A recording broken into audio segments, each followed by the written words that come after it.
Baiklah, Assalamualaikum warahmatullahi wabarakatuh. Pada kali ini saya ingin mempresentasikan kinerja tugas saya pada mata kuliah Teknologi Fortifikasi dan Suplementasi Pangan dengan judul Teknologi Fortifikasi Pangan di Iran. Sebelumnya yang terhormat Ibu dosen pengampu yaitu Ibu Silvi Laila Rahmi STP MSc. Baiklah, langsung saja. Em,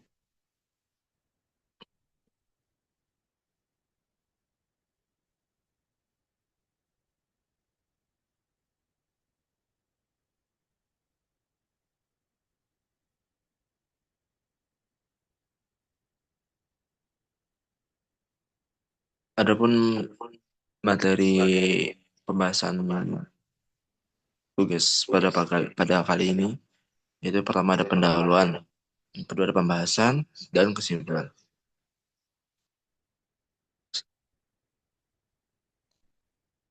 Pada slide pendahuluan, fortifikasi di Iran, fortifikasi pangan di Iran merupakan salah satu strategi prioritas dalam program peningkatan status gizi nasional.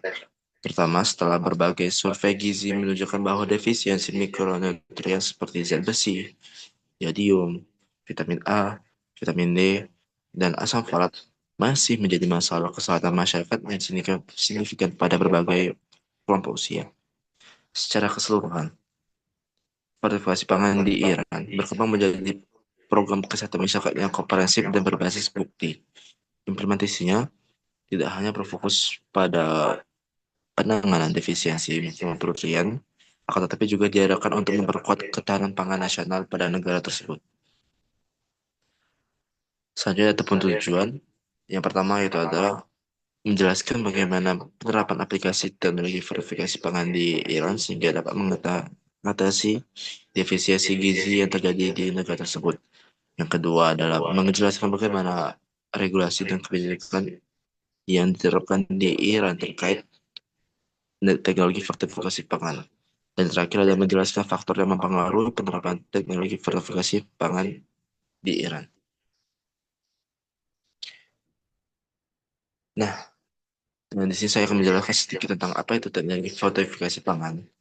Teknologi fortifikasi, teknologi fortifikasi pangan adalah metode penambahan vitamin dan mineral tertentu ke dalam bahan pangan untuk meningkatkan nilai gizi dan membantu mencegah kekurangan zat gizi utama di masyarakat.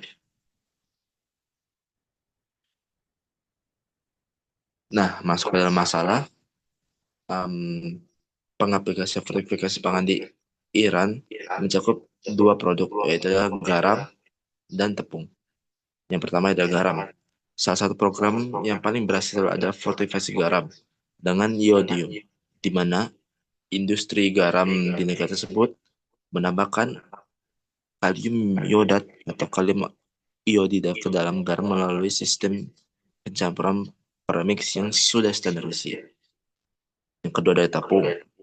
Selain fortifikasi garam, Iran juga menerapkan fortifikasi tepung gandum karena em, tepung merupakan bahan pangan yang dikonsumsi hampir semua penduduk setiap hari.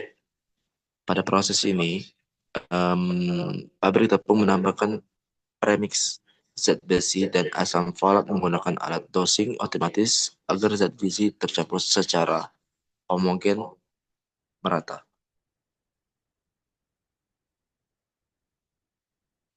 Nah, yang kedua, yang selanjutnya, di sini saya akan menjelaskan regulasi dan kebijakannya. Yang pertama pada produk tepung. Salah satu kebijakan paling utama adalah kewajiban sertifikasi tepung terigu dengan zat besi dan asam folat. Program ini dijalankan dengan standar teknis yang jelas, seperti penggunaan premis berkualitas, teknologi pencampuran yang presisi, dan yang terakhir pengawasan mutu yang dilakukan secara berkala di pabrik penggilingan. Nah, yang kedua ada pada produk garam. Selain tepung, pemerintah memperoleh regulasi batas kandungan garam pada berbagai bahan pangan. Batas maksimum garam pada roti diturunkan dari 1,8% menjadi 1,0%. Kebijakan pengurangan garam ini merupakan upaya nasional untuk menekan angka hipertensi. Nah, selanjutnya di sini apa saja sih faktor mempengaruhi fortifikasi pangan di Iran? Yang pertama yaitu pertama ada faktor teknis, di mana ketersediaan teknologi pencampuran atau microfeeder yang mampu menambahkan mikronutrien dalam jumlah sangat kecil secara merata menjadi faktor utama yang menentukan keberhasilan fortifikasi ini.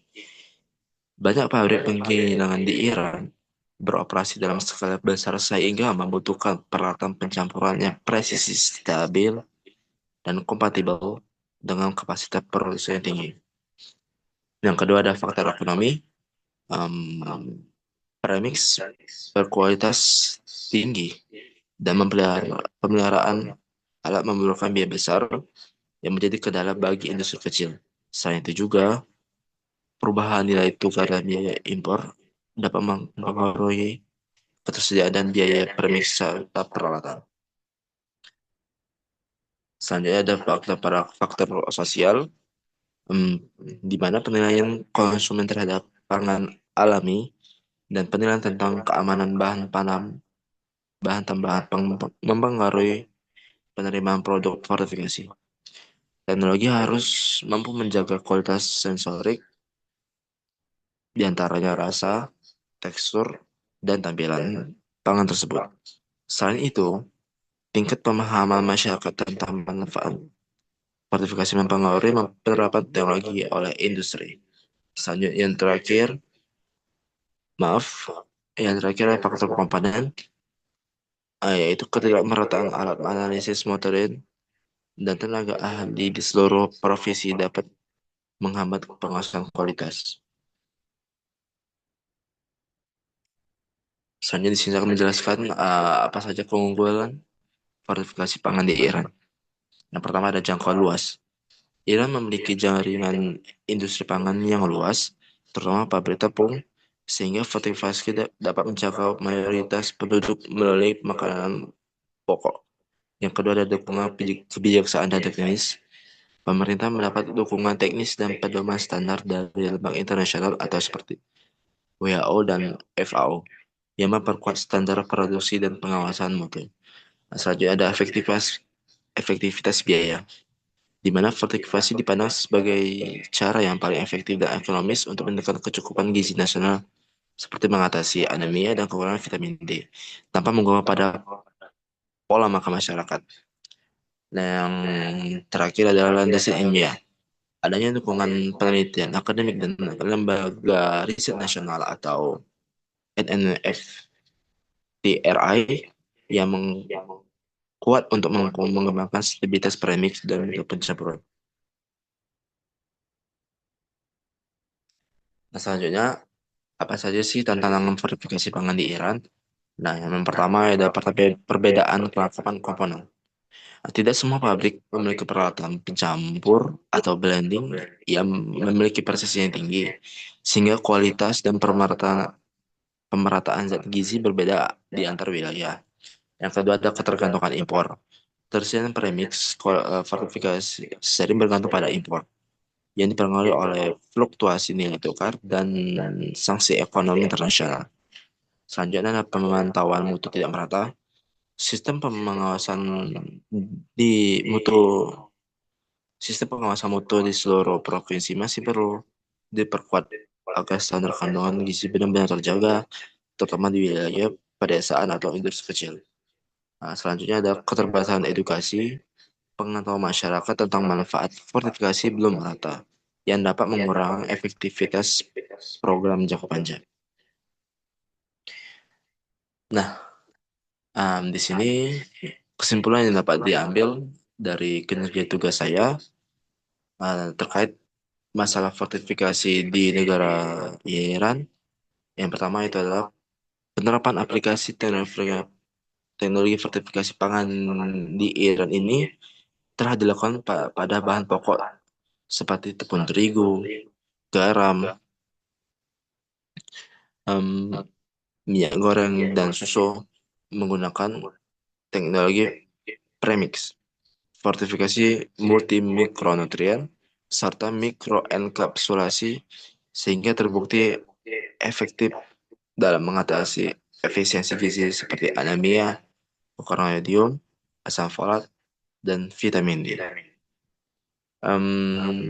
Selanjutnya, ada regulasi kebijakan teknologi fortifikasi di Iran telah ditetapkan secara kuat dan bersifat wajib, khususnya pada fortifikasi tepung terigu dan iodisasi garam, serta diperkuat dengan kebijakan pelabelan gizi, pengurangan garam, dan sistem pengawasan mutu yang dilakukan secara berkala oleh pemerintah. Dan terakhir, faktor-faktor yang mempengaruhi penerapan teknologi fortifikasi pangan di Iran meliputi faktor teknis industri, kondisi ekonomi, ketegasan regulasi pemerintah, tersediaan infrastruktur laboratorium, serta tingkat pengetahuan dan penerima masyarakat terhadap pangan fortifikasi. Baiklah, sekian itu saja yang dapat saya sampaikan terkait kinerja tugas saya. Apabila ada kekurangan, mohon dimaafkan. Wabillahi taufiq wal hidayah. Wassalamualaikum warahmatullahi wabarakatuh.